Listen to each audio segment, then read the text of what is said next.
मेरे प्यारे देशवासियों, मातृशक्ति तथा देवतुल्य बड़े बुजुर्गों और मेरे देश के युवा साथियों, यूँ कहें देश की धड़कन, देश की जवानी को पुष्ट करने वाले वीर पुरुषों सभी को मेरा तहे दिल से नमस्कार, सत श्री अकाल, ओम, जय श्री राम, राधे राधे। जो भी आप जिस धर्म से आते हैं सभी को मेरा प्रणाम।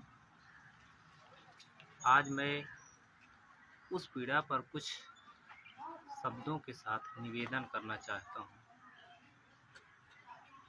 साथियों, वीडियो स्किप नहीं करिएगा।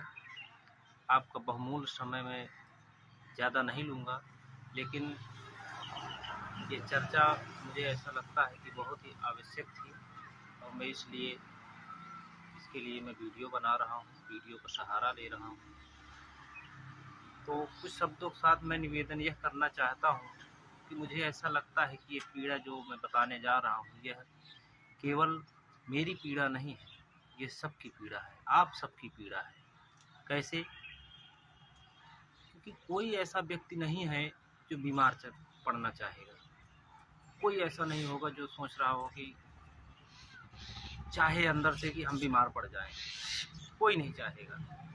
लेकिन इसके लिए पहले से क्या करना चाहिए कि हम बीमार ना हों, इस बारे में कोई नहीं सोचता। खास करके युवा तो बिल्कुल नहीं सोचता। वो सोचता है हम ना बूढ़े होंगे, ना हम कभी बीमार पड़ेंगे। और सबसे ज़्यादा लापरवाही हमारा युवा कर रहा है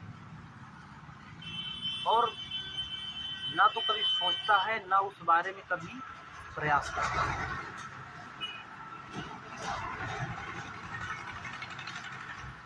ना ईश्वर ना करे कोई व्यक्ति बीमार पड़े।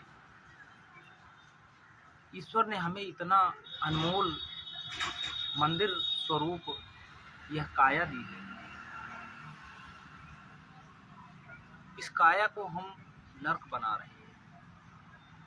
हम बिल्कुल भी नहीं इस बारे में सोच रहे हैं। ये बात कड़वी है, कड़वी लगेगी, लेकिन यह जो मेरा मानना है यह बात सत्य है। हम 24 घंटे सभी कार्य करते हैं, खाते हैं, पीते हैं, नहाते हैं, पार्टी में जाते हैं, पैसा कमाते हैं, दौड़ भाग कर रहे हैं, लेकिन इस काया के लिए हम क्या कर रहे हैं? इस काया के लिए हम कोई पुरुषार्थ नहीं कर रहे हैं। हमें कम से कम 2 घंटे अवश्य ही इस काया रूपी मंदिर को स्वच्छ और निरोग बनाने के लिए हमें समय देना चाहिए। यह बहुत ही जरूरी है। आप यह अगर हम ऐसा नहीं करते हैं, नहीं करते, हम इस काया को सिर्फ प्रदूषित कर रहे हैं, दूषित कर रहे हैं। तैलीय पदार्थों को खा करके, बर्गर, पिज्ज़ा, समोसा, अनेकों प्रकार के सिंथेटिक सामानों को खा करके हम इस शरीर को बर्बाद कर रहे हैं, कोई परोक्ष रूप से, कोई अप्रोक्ष रूप से। लेकिन अगर हम इस शरीर पे ध्यान देने लगे,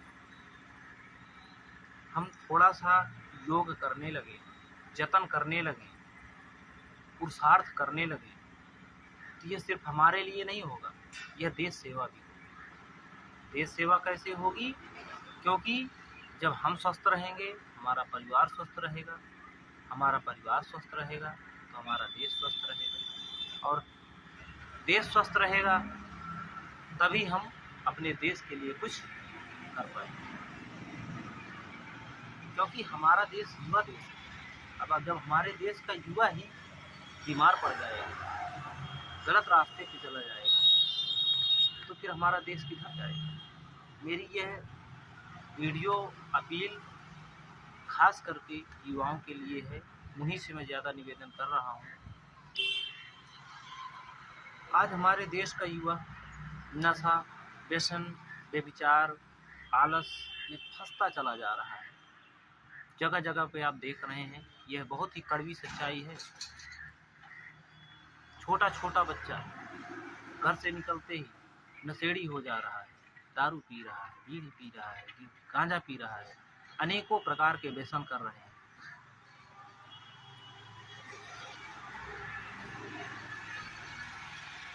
योग, पुरुषार्थ, ऋषि परंपरा ये हमारी संस्कृति थी। हमारा देश ऋषि परंपरा पे चलता था, योग पे, पुरुषार्थ पे, लेकिन आज हम उससे दूर होते जा रहे हैं, जो कि हमारे देश के लिए यह ना तो हमारे लिए सही है, ना हमारे देश के लिए सही है।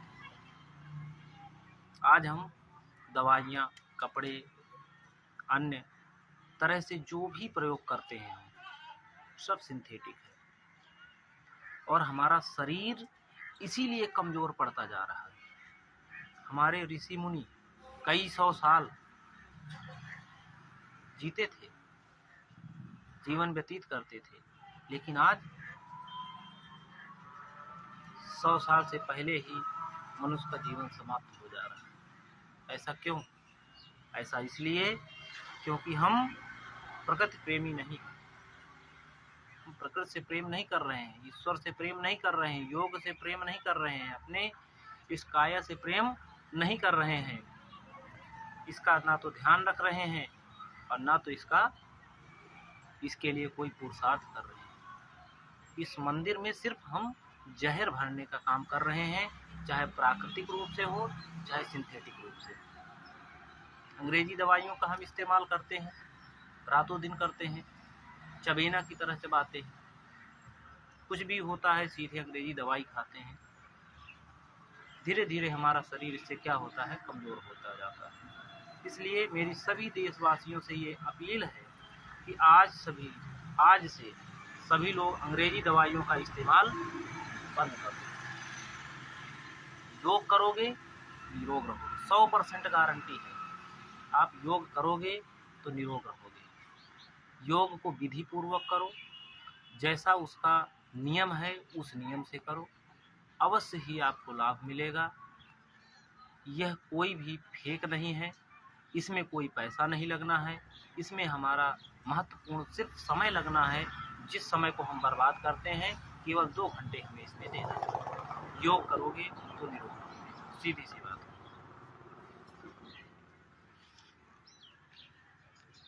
एक बात और है इसमें कि सभी लोग आयुर्वेदिक दवाइयों का प्रयोग करें, सभी लोग आयुर्वेदिक दवाइयों का प्रयोग करें। आयुर्वेदिक दवाइयाँ इतनी अच्छी आ गई हैं, इतनी अच्छी रिसर्च हो चुके हैं कि आप जैसे पैरासीटामॉल से आप तुरंत आराम पाते हैं, उसी तरह से आप आयुर्वेदिक दवाइयों से भी निजात पा सकते हैं, तुरंत आराम पाएंगे। इसका मैंने अभी प्रयोग देखा, थोड़ा सा वीडियो बड़ी हो जाएगी, मुझे माफ़ करिएगा। मैं आपको जल्दी बता दूं कि अभी हम हरिद्वार प्रशिक्षण में गए थे, बाबा स्वामी रामदेव जी के यहाँ। वहाँ पर हमारे जिला पदाधिकारी श्री अभय कुमार सिंह जी भी गए थे। वह रास्ते में बीमार पड़ गए, उनको ठंड लग गई। यकीन नहीं मानिएगा, वहाँ पे इमरजेंसी में दिखाया गया, उन्होंने आयुर्वेदिक दवाइयाँ एक खुराक दिया है, और वह सुबह उठ करके नहा धो करके 4 बजे योग प्रशिक्षण में पहुँच गए थे। इतना सटीक, इतना जल्दी काम करती है दवाई, लेकिन इस पे हमें विश्वास करना पड़ेगा, धैर्य रखना पड़ेगा, और हमें सिंथेटिक दवाइयों से बचना पड़ेगा।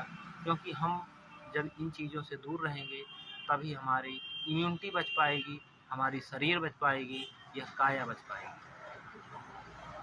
मैं कोई कंपनी का प्रचार नहीं कर रहा हूँ। मैं पतंजलि गया तो मैं पतंजलि का प्रचार करने लगा। बहुत सी कंपनियाँ हैं, आप किसी भी कंपनी की दवा लीजिए, लेकिन आयुर्वेदिक दवा लीजिए, वैद्य से मिलिए, आप दवाइयाँ खाइए।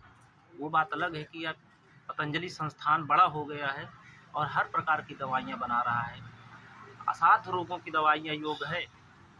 भगवान ना करे किसी को दवाई की ज़रूरत पड़े, आप योग करते रहिए, दवाई की नहीं ज़रूरत पड़ेगी। फिर भी अगर पड़ती है आपको दवाई की ज़रूरत, तो सिर्फ और सिर्फ आयुर्वेदिक दवाई का प्रयोग करिए। इससे हमारी आने वाली पीढ़ी बचेगी, हमारा देश बचेगा, हमारा युवा बचेगा।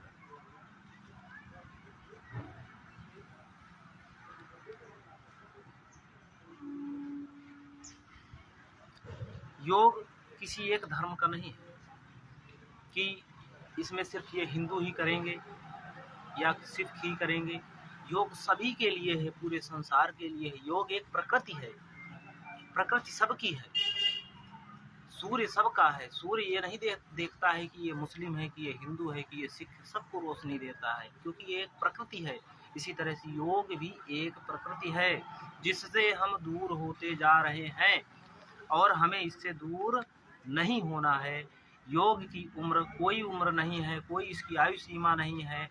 3 साल के बच्चे से लेकर के आप अंतिम श्वास तक योग कर सकते हैं और योग के सहारे ही हम अपने धर्म में, अपने कर्म में, अपने पुरुषार्थ में आगे बढ़ सकते हैं। एक चीज़ और मैं बता दूं, योग जो लोग धर्म को ज़्यादा मानते हैं, किसी भी धर्म के लोग, आप अपने धर्म को मानते हो, आप योग करना शुरू कर दो और अपने ईश्वर का ध्यान करते हुए योग करिए। यकीन मानिएगा आप साधक भी हो जाएंगे। योग साधक तो होंगे ही, ईश्वर साधक भी हो जाएंगे और प्रभु प्राप्ति की, ईश्वर प्राप्ति की ये प्रथम सीढ़ी है। आप योग करिए, योग से आप आगे बढ़ेंगे और ईश्वर साधना भी आप अच्छे से कर पाएंगे, क्योंकि जब हमारा मन, मस्तिष्क और ये काया रूपी मंदिर स्वस्थ रहेगा तभी हम ईश्वर साधना भी कर पाएंगे। योग विद्यार्थियों के लिए भी बहुत महत्वपूर्ण है। आज के समय में, आज के प्रदूषित समय में प्रकृति से हम दूर होते जा रहे हैं, योग से दूर होते जा रहे हैं और इससे नुकसान क्या हो रहा है कि आज हमारे विद्यार्थी भी कमज़ोर होते जा रहे हैं। टोटल कंप्यूटर का सहारा ले रहे हैं, जो कि हमारा मस्तिष्क पता नहीं कितने कंप्यूटरों के बराबर है, पता नहीं कितने जीबी डाटा इसमें आ सकता है, लेकिन आज वह जगह हम खोते जा रहे हैं। क्यों? क्योंकि हम प्रकृति मतलब योग से दूर होते जा रहे हैं। इसलिए विद्यार्थियों के लिए भी योग बहुत ही महत्वपूर्ण है। नशा, व्यसन, आलस, व्यभिचार, इन सभी चीज़ों से कृपया अपने बच्चों को बचाइए, दूर रखिए और योग करिए, निरोग रहिए। यही मेरी शुभकामनाएं हैं।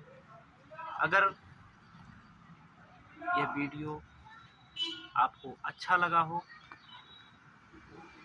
तो अपने बच्चों को, अपने युवाओं को दिखाइए, बताइए और योग के प्रति जागरूक करिए और सभी को योग करवाइए और वीडियो को शेयर करिए, लाइक करिए। धन्यवाद।